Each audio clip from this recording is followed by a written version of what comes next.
Halo, halo. Dali. Ay.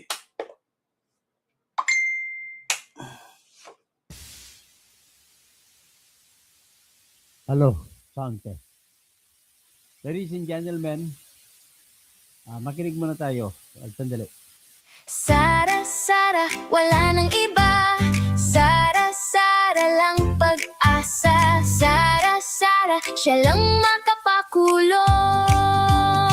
Mga kontraktor ubusin niya. Si BBM Sandro ikulong niya.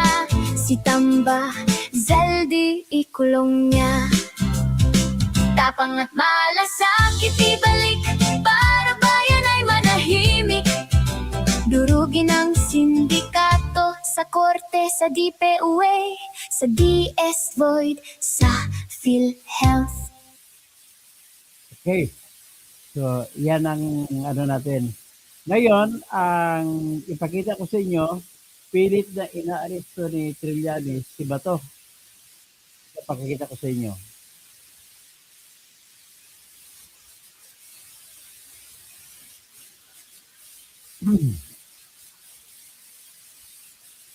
Pakita natin. Ayan, grabe, madrama ngayon sa Senado kumpara sa House of Representatives. Sa House of Representatives, nagbubuto-buto sa laban kay Sara. Sa NBI, pag dinampot dito, diretso na sa airport? Meron tayong batas kasi, yung Republic Act 9851. Talagay doon, Mali government yung batas authority mo, 985 may Hindi surrender ganun in. Bubo mo talaga Diba? Trillanes. Kung merong akusado na iniimbisigahan ng International Tribunal. Okay. Yun ang ginagamit natin dito. So, pwede pag ayusin na niya yan, sir. Yapol today. Talagang... Yapol today. Hindi na natin papalabasin yan si Sir, hindi daw kayo palalabas. Kayo din daw hindi palalabasin kasi... Andito ako dahil nag-request si Bato publicly, National TV, na samahan ko'y mag-aaresto. Nandito ako ngayon. You have the warrant, sir? You have the warrant? Yes, pinakita ko na kanina. Okay, sir. Daniel! Okay, Robert, narinig mo yan, Robert? Ang sinasabi ni dating Senator Antonio Trillanes, ang hawak niyang kopya ay warrant of arrest galing anya sa ICC. So publicly, sabi niya, ngayon ay pinakita na yan sa publiko. So pwede na nating ma-check ang sabi niya sa ICC. Nandito daw siya sapagkat publicly hiniling ni Bato, ni Senator Bato de la Rosa na iserve sa kanya samahan ni Senator Antonio Trillanes. Kaya sumama siya ngayon sa NBI para iserve yung warrant of arrest. Ang sinasabi niya bago kami nagkahiwalay doon, sabi niya, hindi na makakalabas si Senator Bato dito sapagkat aarestuhin na siya. Dahil may warrant of arrest na siya, coming from ICC, na hawak niya, may kopya siya ng warrant of arrest. Peter, tanong lang natin kay Robert, kanina nabanggit nga na baka nga naka-lockdown yung Senate. Ang sinasabi ba dyan sa Senado, Robert, kailangang i-evict yung NBI at saka si Trillanes dahil hindi naman sila kinumbida papunta dyan? Yung unang motion, yan yung sinasabi, dapat i-evict niya sila dito. Pero nagkaroon ng suggestion na wag i-totally evict sapagkat kung may kinalaman sila sa gulo dito sa Senado, ay dapat silang arestuhin, i-hold at papanagutin. Tony, yun yung binabanggit. So parang baligtad na, yung pumunta dyan para mang-aresto, sila ang ipa-aresto. Ganun ba, Robert? Sila din yung ino-hold ngayon at hindi raw palalabasin at para kasuhan. So naka-hold ba yung mga taga-NBI sa pagkakaalam mo? Wala pa. Lumabas na ako sa session hall, sa hallway. Wala naman si Senator Alan Peter, si Senator Antonio Trillanes during the interview hanggang matapos, naglakad. Wala namang humarang sa kanya na any individual, kahit yung Senate Sergeant at Arms Office, wala naman. Freely, nakakapaglakad siya. At basta yun yung ang sinabi lang niya sa amin, hindi na makakalabas si Senator Bato de la Rosa dito dahil aarestuhin na siya. Okay. Para lang malinaw tayo sa mga nakikinig at nanonood ngayon, ano po?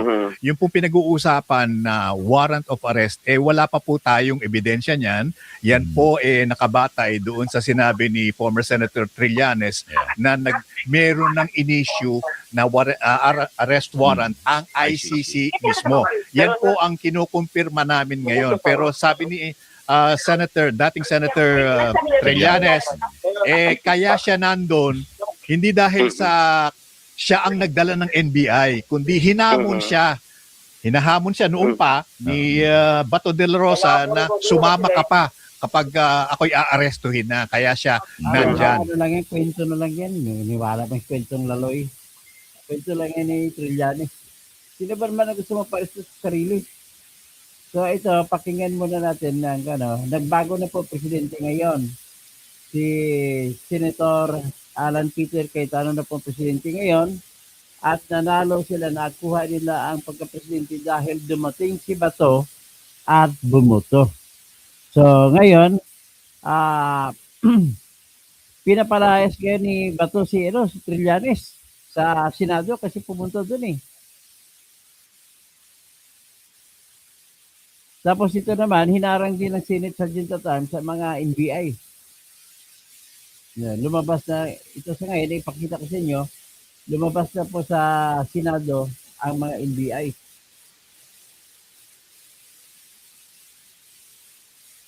Napakita natin sa inyo. Ulitin natin.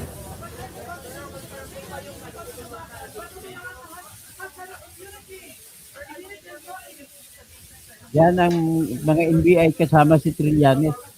Kasama pa si Magtibag. Aba, gusto pa na arestuhin si Bato. Wala nga kayong confirmation na yung pwede nyo ma-implement. Mali naman ang paggagamit po ni Trillanes sa Republic Act 9851. Hindi niya pwede gamitin.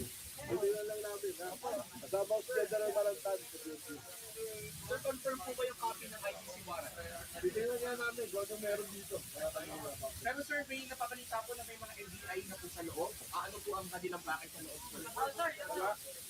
Standby lang. Standby daw kami. Standby tayo pare-pare.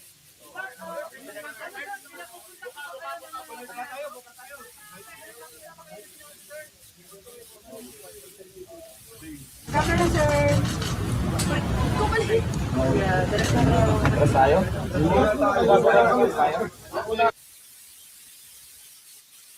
Spec is ready. Please play the CCTV footage of Senator Bato's arrival today.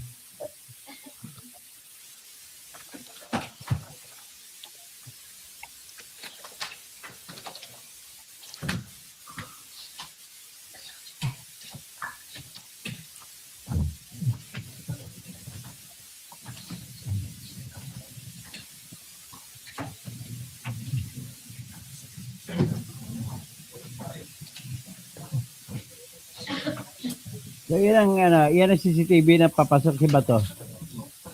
Arestuhin siya ni Kan.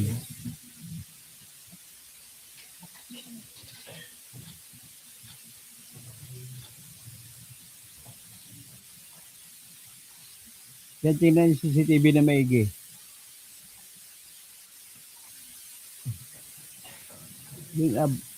Tumakbo si Bato.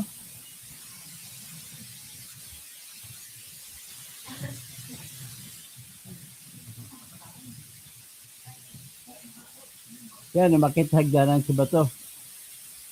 Tumatakbo pataas.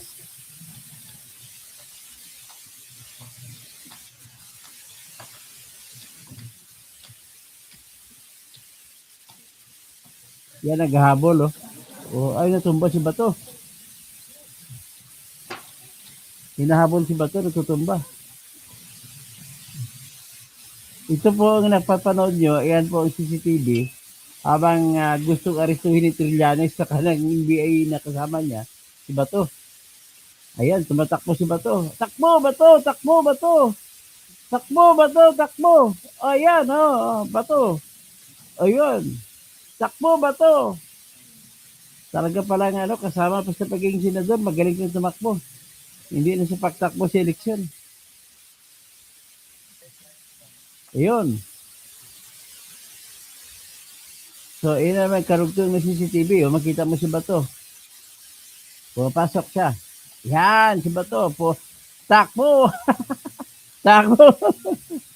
Ayun, pinarangan na ang ano. Hindi na makapasok. Pinarangan ng mga grupo ng NBI. Ah. Yan.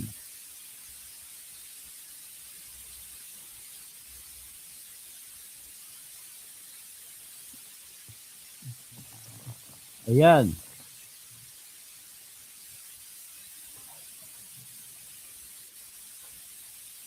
May pasilip-silip pa. Ano ba yun? May mga empleyado yun, nagsisilip-silip. Nakikiotsoso.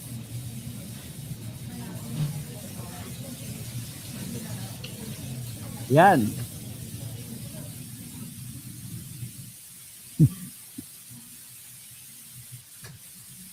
Ayan ha, hindi pa lumabas, binabantayan nila.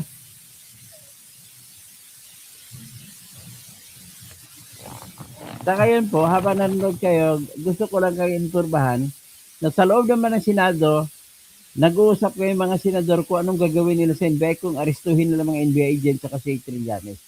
At saka i-inquest daw, arestuhin at saka dalhin sa piskalya. Maganda.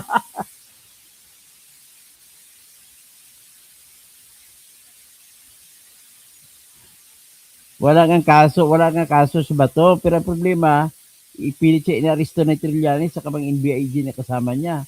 At nandun sa ibaba ng Senado si NBI Director Melvin Matibag. Bakit na-arestuhin? Si Melvin Matibag, abogado siya eh. Dapat hindi na-arestuhin. Kuha mo na sila ng order sa korte, sa lokal na korte.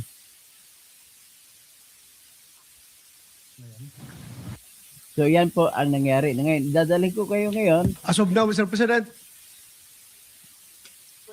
Antonio Trillanes and some NBI operatives are still at the library, Mr. President. May I move that the Sergeant at Arms remove these Buti people hindi siya namalas. from the vicinity of the Senate? Kundi nasa hig din siya ngayon sa aeroplano na. Sir President, dear colleagues, Senator Trillanes, as a former member of the Senate, is welcome in the Senate and will of course be given due courtesy unless he has He is part of the harassment, unless Mr. he President. is part of the harassment. So Kasama niya. you gave me that Siya answer. ang nagawa sa Yes. NBI na harangin ako dito. So Bakit natin hayaan siya nandito siya? with that clarification, is there any objection that we ask we will ask the NBI to leave except for the person or people who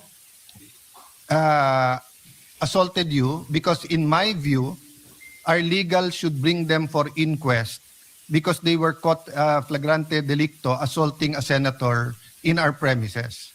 Yung nag-assault sa iyo hindi dapat pakawalan. Dapat dalhin sa for inquest. Tama na si no? Trillanes. Yung kung walang kilalaman na nandito at wala silang official business dito, may motion ang Senator Bato na paalisin sila sa Senate. Is there any objection? Mr. President. Yes, Mr. President, Senator Soto first. I have no objection to the motion of Senator De La Rosa. As a matter of fact, I will probably support this motion, but parliamentary rules dictate that we settle first the previous motion. Yes. There is a Yes. pending motion eh. Kaya Yes. hindi pwedeng patungan ng lesser Yes. motion. Thank you for that let's reminder. resolve first the motion of Senator Is- Jinggoy Estrada unless he wants to withdraw the motion. Yes. With Senator Pia Cayetano, is it on the same topic or a different topic? It's a continuation of the removal of the person. So I can wait until Yes, this let's motion ask Walang first authority on si that, Trillanes mag-aresto, gago. Senator Estrada, Talagang may I ask if you can withdraw because I think mas urgent na umalis na muna yung mga NBI. Then we can have a short huddle with the Sergeant at Arms whether we will ask him to report here officially. Mr. President, Yes. if I may, Yes. sana bago sila paalisin, i-identify muna natin yung mga Exactly. nagharang sa akin at i-inquest natin. Yes. Papailan natin ng kaso bago sila paalisin dito lahat. Dahil para tayong king queen dito. Yes. In-assault na tayo dito sa ating opisina. Tapos walang mangyari. Tama, Alisin lang insulto natin. sa Senado. We have to arrest them. let me clarify, Senator Bato. That's my point a while ago. Papaalisin yung mga walang kilalaman sa pag-assault sa'yo. And that is not limited to those who threw punches or wrestled you. Meaning, if they are in conspiracy together in trying to prevent you from attending the I session, am sure Trillanes is involved, Mr. President. then Andyan siya eh. then Kasama sila. my suggestion is to consult with the legal and to bring them for inquest. No, but before that, I will follow the suggestion of Senator Soto. Can we first dispose or withdraw muna? Mr. President, I withdraw my previous motion. So since the motion is withdrawn, Senator Pia. Yes. I think this is what the Senate President had in mind in any case. Let me just Hindi naman, mabilis naman kasi put on ito. record. I think Senator Bato will also welcome this. Before removing anyone who is not involved, you have to determine who is involved and who is not involved. Obviously, I think that's quite obvious. But to be clear with the instructions of the Senate President, everybody here should be dealt with because they are here for a reason. We need to hear from them. They should give their testimony kung bakit sila nandito, sino ang nagpapunta sa kanila dito, ano ang instructions sa kanila, kahit tumayo lang sila dito. We want to know, why are they here? So just to be clear, I'm pretty sure that is what the Senate President meant, but perhaps we can instruct our legal team very carefully bago paalisin. Pati yung identification nila, yung official identification nila, baka may mag-missing in action dyan. We just want to be clear that everyone who had who even witnessed, even if they were just a witness, we would want to have access to them, Mr. President. Yes. Thank you. Let me clarify. No? If the committees themselves can hold in direct or indirect contempt unruly guests, may they be witnesses, may they be our employees or whatsoever, basta non-members ng Senate, lalo na pwedeng mag-direct or indirect contempt dito sa Senado. But we are dealing with two separate things, whether what they did was contemptuous, and then secondly, whether there was a criminal offense committed within our premises in front of our faces that gives us the right for an arrest and ask the DOJ for an inquest. That is why I think the Sergeant at Arms took our instructions a while ago, not only to view the video, but to conduct an immediate investigation. Maybe we can have a 2-minute suspension and consult with the Sergeant of Arms kung nasaan na yung investigation nila. Before we ask anyone to leave the Senate. Dapat ikaw lang Tama na si Senator Bato at Senator Pia. Baka palisin natin ba, pero baka naman sila yung dapat arestuhin. No? So we'll suspend for 1 minute. At suspend sila, ipakita ko muna sa inyo ngayon ang development. Kabilang ibayo. Ito, ipakita ko sa inyo yung kwan kanina.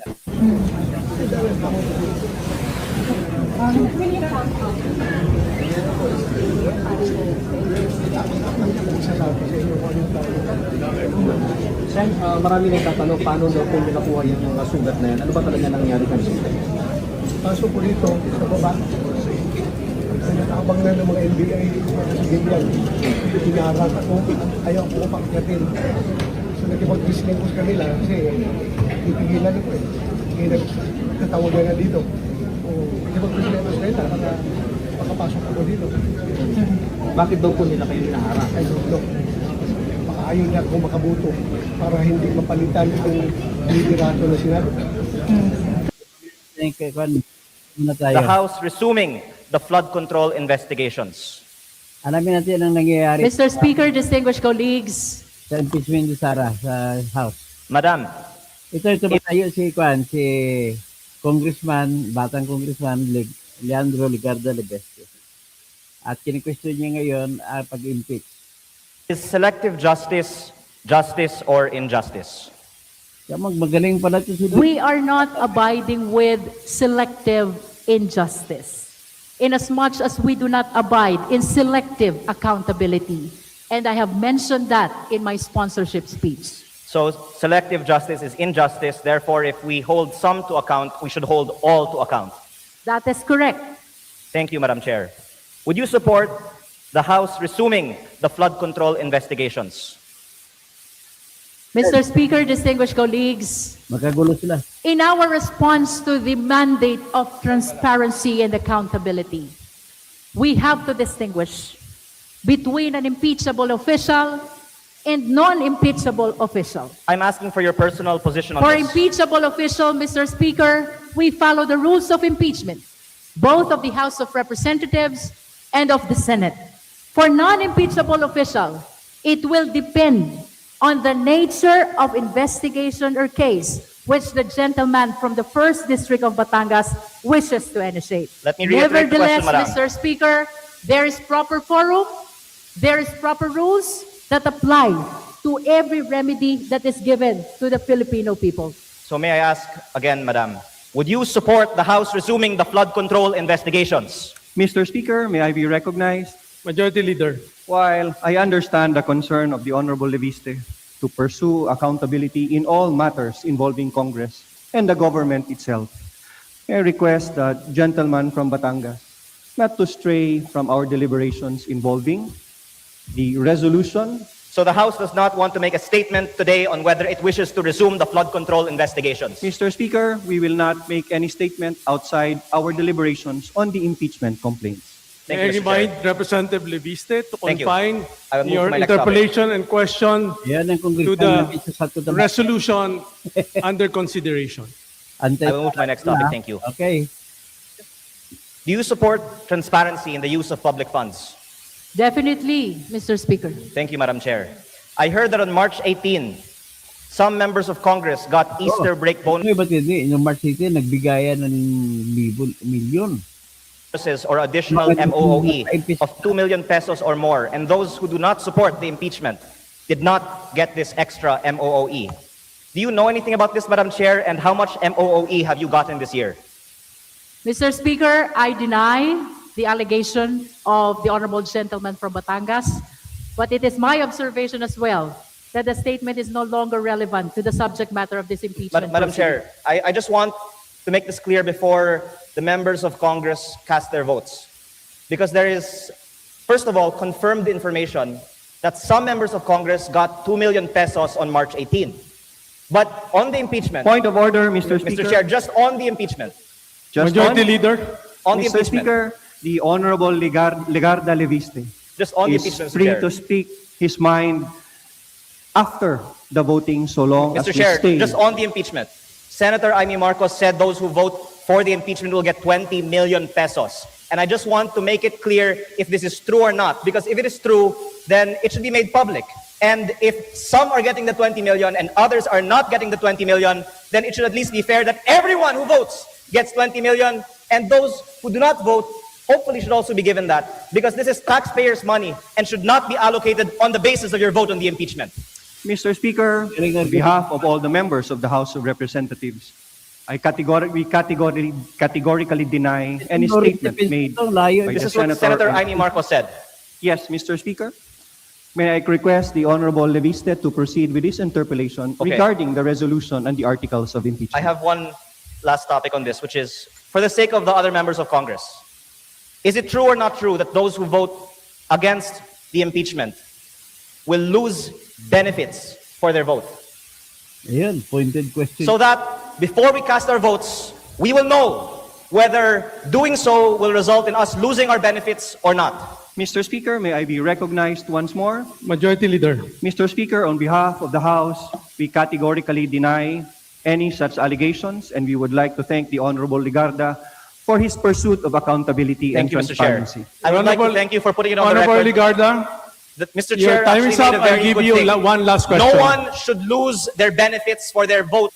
Ito to si Birebe Today. Hernandez na to Antay-Sara ka. And lastly, I would like to ask if the House Committee on Accounts and the DBM can release all data on the budgetary releases for MOOE or for infrastructure or any other budgets so that we can ascertain whether it is true or not what Senator Amy Marcos said. Thank you, Mr. Chair. Majority Leader. Thank you, Mr. Speaker.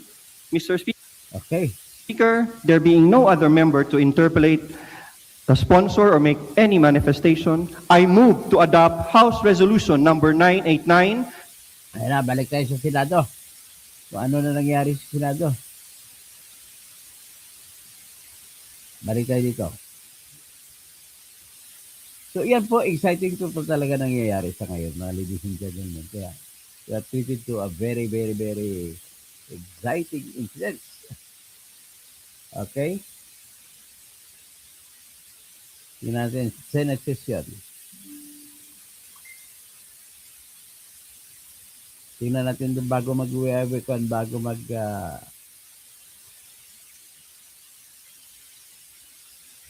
punta tayo dito kay Kan.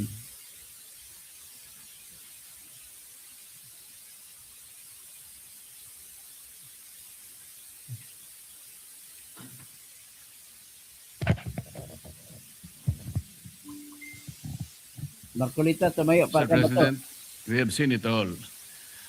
I think this is the best evidence that can prove that the good senator, our colleague in this institution, is being chased by authorities. I'm not sure where they got the authority to chase him, and incidentally, I think he's about to be captured by them for purposes of serving him or rendering him or even surrendering him to the ICC. I'd like to ask, Mr. President, what is the authority of the National Bureau of Investigation in executing, for example, even if for the sake of an argument that the ICC issued a warrant of arrest against Senator Bato? As far as I know, Mr. President, the counterpart of the Interpol, which is the serving arm of the ICC in executing warrants, the Interpol's counterpart in this country is PCTC, which is the Philippine Center for Transnational Crimes. And I check that it is now it used to be under the Office of the President and under the control and supervision of the NAPOLCOM. But I think it's now under the control of the DILG. So my question is, how come that the NBI is chasing Senator Bato for an apparent warrant of arrest, which the former Senator Trillanes has been showing around that he got a warrant of arrest and he is personally serving it to the senator? Yung nga, bakit? The first question is former Senator Trillanes now the sheriff of the ICC? And he has been working with the Interpol, Mr. President. This is all questionable. As I said earlier, Mr. President, this is not only an assault to our colleague, but principally it is an assault, an insult to this institution. Hindi natin pwedeng palampasin ito, Mr. President. We need to protect the senator. As I said earlier, and I manifested that Trillanes himself was a beneficiary of this institution's security. Humingi po siya ng Senate Protective Custody nung panahon na kinailangan niya po ito. Ngayon, ironically, he's the one executing ano ba? the very act which prevented him from being assaulted at the time. Masyado pong nakakabahala na ang nangyayari, Mr. President. I think all these people, I think we can identify all these people in due time. They did not only violate Article 145 of the revised penal code, as I earlier manifested. Former Senator Trillanes is even guilty of usurping authority, Mr. President. Hindi natin pwedeng palampasin po ito. In the meantime, I'd like to move, Mr. President, that in the light of the recent adoption of the Senate Resolution number 44, I move that Senator Bato be placed under the Senate Protective Custody, Mr. President, until he is able to get all and exhaust all legal remedies to protect himself. And until this institution is also able to do just the same. Mr. President, Article 59 of Rome Statute is very, very clear. It's very, very clear. Even for the sake of an argument that there is a valid warrant of arrest against our colleague, Article 59 still states that the arresting, or the person to be arrested must be promptly delivered to a competent judicial authority in order to accomplish at least three things. Number one, to identify or to ascertain the identity of the person being arrested. Number two, whether the processes, the legal processes have been observed. And number three, whether or not his rights were protected. This is very, very important for purposes of protecting the due process and the rule of law, which our colleague can avail, Mr. President. The motion is consistent with our rules, is consistent with Senate Resolution number 44, is consistent with precedence. So is there any objection?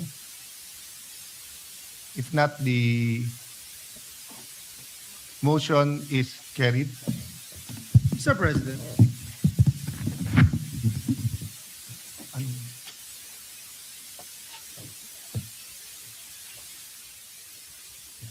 So consistent with past practices, no? Senator Bato will enjoy the protection of the law and the protection of the Senate in accordance with our rules and with Philippine laws. Ayun. Mr. President, Hindi na pwede huliin si Bato. Yes, Majority Leader.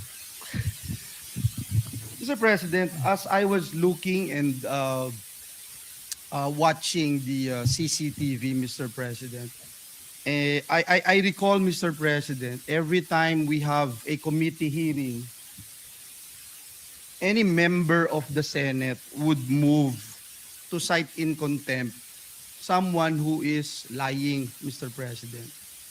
So my position, Mr. President, looking at what happened to our dear colleague, and I'm going to do this, Mr. President, whether you are in majority or minority, you are an elected official, Mr. President. And for someone,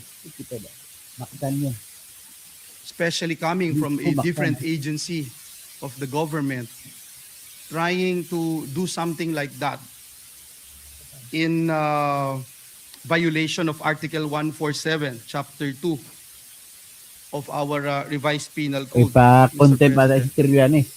Maybe, NBI. Mr. President, it is right time for us, while we are having a session, to cite in contempt these individuals trying to prevent Senator Bato de la Rosa from reporting for work to do his job as elected senator of the Republic of the Philippines. So, Mr. President, if it is a proper motion, and I would leave this to the body, that we cite in contempt these individuals, Mr. President, that would be identified in this particular video, trying to block, trying to prohibit Senator Bato de la Rosa from doing his job, Mr. President. I submit, Mr. President, to the wisdom of the... Is there any objection Na to ipapakulong yung mga holding nanghabol kay Bato? and Jane Does, who will be laterly identified in accordance with the King, CCTV, maraming salamat to hold sa them in sombrero. contempt of Senate, Then, the Senate. Mr. President, I was suggesting, Mr. President, and if you are, if the body is amenable to that, I will move, Mr. President, that we cite them in contempt. Because, Mr. President, well, because you made that manifestation, Majority Leader, let me say this, not as Senate President, but as a member of the Philippine Bar and as a humble servant of our people as a senator, each legislative body has to defend itself, especially versus existential threats. When we only have 24 senators and in certain votes you need 13, and we will allow that in our premises without the proper coordination nor without the proper due process, ay pwede mong habulin na lang at hagurin yung isang senator, what can be more existential than that? There might be some reservations, but medyo ang tono pa lang sa hearings ay parang may kabastusan. Hino-hold na natin in contempt. And for the record, when Senator Bato was chased by these agents, we were already in session. I was already standing in the podium at the side and already was making that motion. So even out of courtesy, regardless of their coordination, kung meron man o wala dito, hindi dapat hinabol si Senator. Dapat pumunta sila dito sa taas, nakipag-usap sila, gwardyahin nila lahat ng pinto. Pero hindi naman, dapat makipaghabulan sa kahit sinong senador dito sa loob. So it is really the pleasure of the body. But if we do not take a hard stance regarding that, do not regret or do not ask ourselves why, tomorrow baka may checkpoint na malapit sa bahay natin at tuhulihin na tayo. Because my understanding of parliamentary immunity goes to the extent of even being secure in our traveling to the Senate. Eto na sa loob na ng Senado eh. So, Majority Leader, maybe you should consult the other senators or make the motion and then, so can we recognize first Senator Estrada? Thank you, Mr. President. Just an additional violation of the elements of the National Bureau of Investigation who chased or who prevented Senator Bato from attending the sessions. I invite the attention of our colleagues in Article 145 of the Revised Penal Code. If I can read it to you. Violation of parliamentary immunity. The penalty of prison mayor shall be imposed upon any person who shall use force, intimidation, threats, or fraud to prevent any member of the National Assembly from attending the meetings of the Assembly, which in this case, the Senate, or any of its committees or subcommittees, 12 years ang kulong kay constitutional Trillanes. commissions or committees, Naka-NBA or agent. divisions thereof, from expressing his opinions and casting his vote.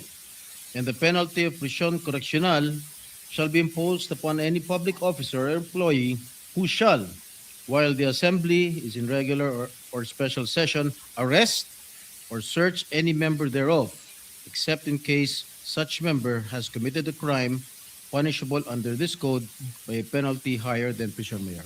That is all, Mr. President.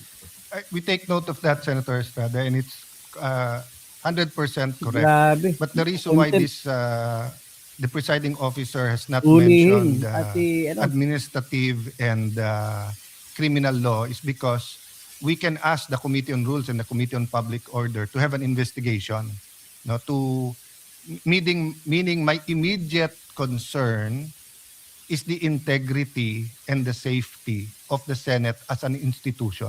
It isn't even about Senator Bato. They could be arresting people from the other side of the aisle or other side of the politics here. I would have the same stand, that you have to coordinate first, then we have to accept that they have legal authority. If not, you give the senator the opportunity to go to court, or as Senator Marcoleta said, all legal remedies. Wala namang problema po sa legal remedies. If we go to all the precedents, you will see na eventually yung iba nag-surrender din. Pero yung korte ang nag-utos, hindi yung mga law enforcers. So my point is, we will deal with the administrative and criminal liabilities, if any, according to the findings of our committees. But right now, before us is the question of what does the Senate in plenary as a body do to protect itself. And Senator Villanueva suggested holding them in contempt. May I remind everyone that when someone is held in contempt, they are allowed to purge themselves of that contempt by either giving justifiable reason or by apologizing. Okay, My tanong information pula. at this point in Utak- time, and talino. anyone can correct me if I'm wrong, they are still here and they are still threatening to arrest him here. So, what is the pleasure, Majority Leader? May I ask for a minute suspension, Mr. President? Session is suspended. Okay, suspension, mag-usap-usap sila. So sa ngayon, tingnan natin kung ano nangyayari dito sa Mayikan. Pero siguro, in the meantime, ngayon hanggang dyan lang muna tayo, babalik tayo mamaya kung ano talaga ang mangyayari mamaya. So ito, titingnan natin isa.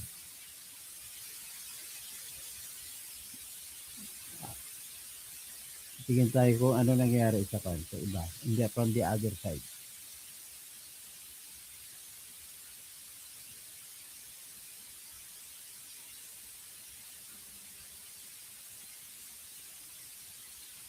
Tingnan natin kung naano na ba sa House of Representatives. Nakaboto-boto na sila i-impeach si Sara.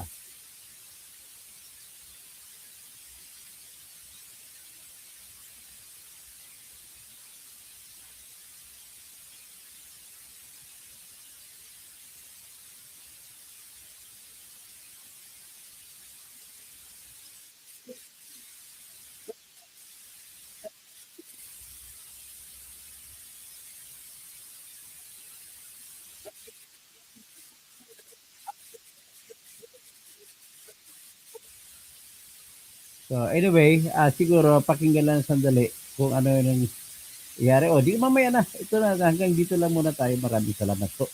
At babalik lang po kayo mamaya. Sino itong isa? Magtatawag ng kunti, no? Hindi po siya criminal, Roger. Kasi yung ICC warrant ay hindi yan kinirecognize sa Pilipinas. Kaya hindi mo masabi na criminal si Bato. Magiging criminal lang siya kung ang korte mismo natin ang palabas ng warrant dahil sa krimen. So, at least, what is important is protektado na ng Senado si Bato. Kaya lahat na nagmamahal kay Bato, okay, makatulog na kayo na maayos. Maraming salamat po. Pakilike-like na lang po.